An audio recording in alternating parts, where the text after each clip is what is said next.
personal for them. You describe them as a sensible young couple. Do they need advice? Have you given them some advice? We've talked a great deal about the meaning of marriage and the meaning of their marriage in particular. Some of the obvious strains that come from being in the public eye all the time. But, as I say, they have thought through what they want from the service and what they want in their marriage.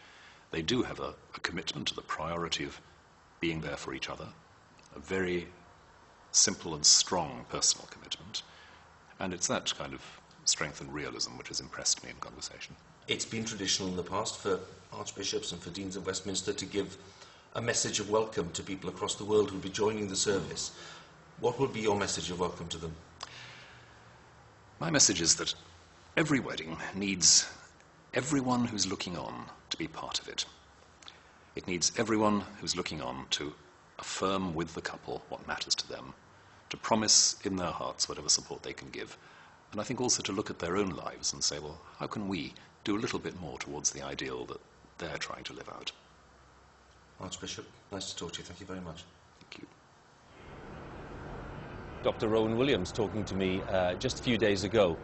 Not long to go before we see some very important movement and action at the Goring Hotel. That's the residence selected by the Middleton family for their overnight stay. That's where the bride will be departing at about 10 to 11. But before that, of course, we'll have the bride's mother and brother leaving. And 45 minutes to go before we see Prince William and Prince Harry emerging from Clarence House. And the residence that was for so many years closely associated with the late Queen Elizabeth, the Queen Mother. She lived there for half a century. And that now is the headquarters, as I was explaining, of the Prince of Wales. And it's interesting that that's where they've been trying to manage lots of this process. It's not from Buckingham Palace, though that's very important. Lots of the details and logistics today have been managed from there. And we're going to join Sophie, because Sophie's been talking now to a guest who rather knows Clarence House very well. He certainly does. Well, yesterday afternoon, I was lucky enough to actually go inside the Abbey as the final preparations and rehearsals were taking place. The Middletons were all there, except for the bride, and the older bridesmaids and the page boys were there too, walking through the service for one last time before they do it for real this morning. And there, watching very closely over the proceedings, was Paddy Harbison, the Communications Secretary at Clarence House, and they all looked so relaxed. I know, it's incredible. All week, Catherine and William and the family, it's just been remarkable. And I think it's because they're kind of surfing the wave of goodwill, and we can feel it out there today. And there's so much happiness and excitement and anticipation, but at the heart of it is the couple, and they are just incredibly relaxed. And I do think when you look inside the Abbey, I know on television it's going to look very, very big, but actually when you stand inside there and the place, the moment where they'll get married, it's terribly intimate, isn't it? It'll almost feel like a family wedding. It is, and that's one of the reasons they chose the Abbey, is that it's a special place, but where the sharp end is, as it were, up by the altar, is actually quite an intimate space, and the family and friends, in all the rows that they'll see, the faces they'll see will be their friends and family. And I think that the intimacy of it is very important to them. I think they said, look, we know it's going to be a great national occasion, but also we want it to be our wedding day, and we want to remember it like any other couple remembers their wedding day. And, you know, Prince William, terribly private, we all know that, but is he enjoying this a bit? He is, yes. I was with him last night. We were sitting in the press office about 9 o'clock, and he just rang up and said, I want to go out and meet the crowds. It's fantastic. Because he and Harry were in their apartment at the top of Clarence House, had the windows open, could see them all, could hear everyone, and they said, let's go. And so once we'd gathered a few police together, we piled out the door, and it was just wonderful. And he wanted to go and say thank you to everyone who was queuing up and overnight, and it was a really lovely spirit. I think Prince Harry got a few marriage proposals while he was there, but it was just great. And again, it was very informal and very relaxed. And how much, say, I mean, they do seem to have been so heavily involved in every detail of this wedding. Yes, and that's been right from the beginning. When they generally surprised us with the engagement announcement, they kept it a secret, told us, and they've led from the front, as it were, and every detail, large and small, has been their decision. And I think you'll see in the service today, there's still a few surprises that people don't know about that they've put into the service that will be very special. And it is all about them, quite rightly. For any wedding day, it's about the couple. And you you have worked with them for 7 years now, a long time, but today you're off duty, you get to go as a guest. Yes, well, once I'm done here, I get to go in and join my wife, and it's just, it'll be quite emotional for those of us who've worked with the family and with Prince William and the Prince of Wales, because we've seen him grow up, and he's a marvellous guy. He's a lovely, lovely man, and I couldn't be happier that he's found someone to share his life with. Oh, Paddy, well, have a wonderful time. I hope you enjoy it. Thank you.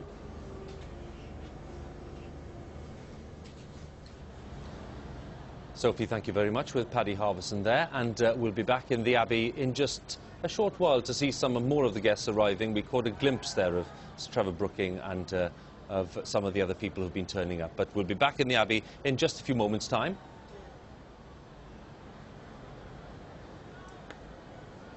It's time for me to give a very warm welcome to all of you joining us on our worldwide coverage today, to those of you on BBC World who've just joined our programme.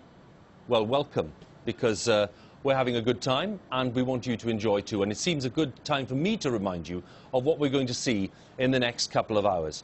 In about half an hour, senior politicians, Commonwealth leaders will be joining those who've already arrived at Westminster Abbey, and they'll be followed by members of foreign royal families, dozens of them. And then at about 10:10 UK time, our first glimpse today of Prince William and Prince Harry. We saw them late last night, but our first glimpse today as they leave Clarence House to travel to the Abbey for the service. And they'll be followed not long after by other members of the British royal family, the Middleton family, of course, as well. At about 10:40, just over an hour to go, the Queen, Duke of Edinburgh, will be leaving Buckingham Palace here.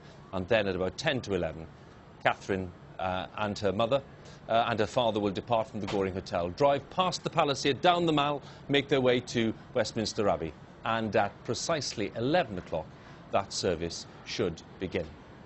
So, by all means, keep in touch with us and take part in our global conversation. I'll be telling you all about our contact details in a short while. They're on the screen for you anyway, and you know what to do. Follow the links or join those tweets as they continue. I'm joining Fiona now once again with one of the guests. Yes, with me is Sam Whaley-Cohen. Sam, congratulations, a Cheltenham Gold Cup winner and runner-up, of course, in the Grand National, and close friend of William and Kate. Yeah, it's been an amazing year, and what an amazing occasion to be at.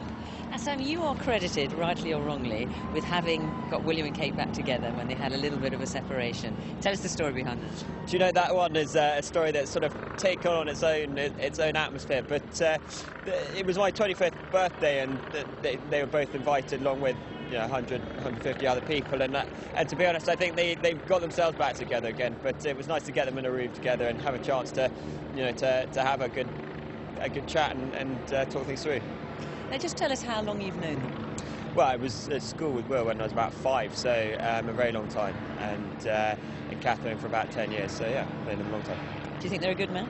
Oh, they're fantastic, and you see their big smiles on their face, and that they're two people just very much in love, and we're at that age now where lots of friends are getting married. And well, you're getting married in June. Yeah. Congratulations for that. Thank you. And yeah, it's just fantastic to see people that really are so in love with each other getting married.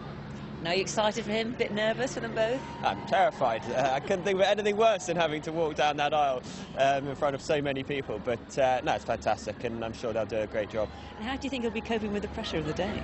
Well, I suspect for him, I mean, he's sort of been brought up with it to an extent, and through those trips in Australia and Canada and all the rest of it, he's probably used to it. I'd imagine for Catherine, this is a whole other kettle of fish, and it's a big day for any bride. The dress being scrutinised, and you want to look your most beautiful and all the rest of it. So I'd imagine she's absolutely terrified. Well, I better let you take your seat in the Abbey. Thanks so much for talking to us. Not at all. Thanks. Very successful amateur jockey, Sam Whaley-Cohen. And yes, he is held responsible, really, for bringing the couple together again. So he's been rather modest about it, but I think the picture is clear. Big Ben dominating Westminster, as it always does. One of the really strong, powerful symbols of London and Britain. And there we have the great Victoria Tower of the Palace of Westminster too. A bit of a squeeze to get into that great north door at the moment. I can just see Cardinal Cormac Murphy-O'Connor waiting patiently, and I think I can see Archbishop Vincent Nichols there to the left, who's leader of Roman Catholics in England and Wales, and Cardinal Keith O'Brien who's leader of the Catholics in Scotland. And it's, of course, a feature of some of these services that there is a very inclusive approach to them.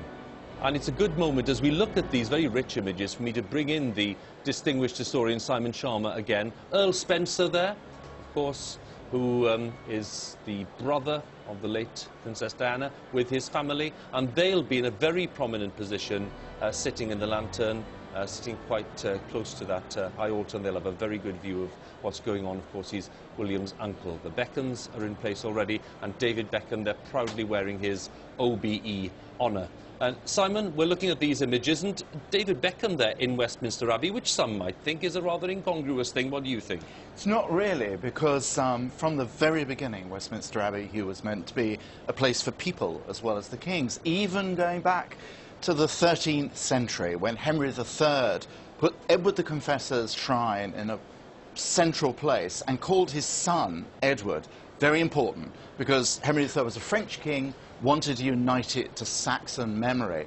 So people became pilgrims, were sort of invited into Westminster Abbey. It was for the French to have private little places like the Abbey of Saint-Denis. All through the centuries, you could come into Westminster Abbey in the 18th century, scandalously, if you cross the Dean's palm with silver, sorry, Dean of Westminster, you could stick your tomb in there. So it's always been a place, really, where the people could come in. What makes it different in the 20th century and now is the change from the chapel royal, from private royal chapels.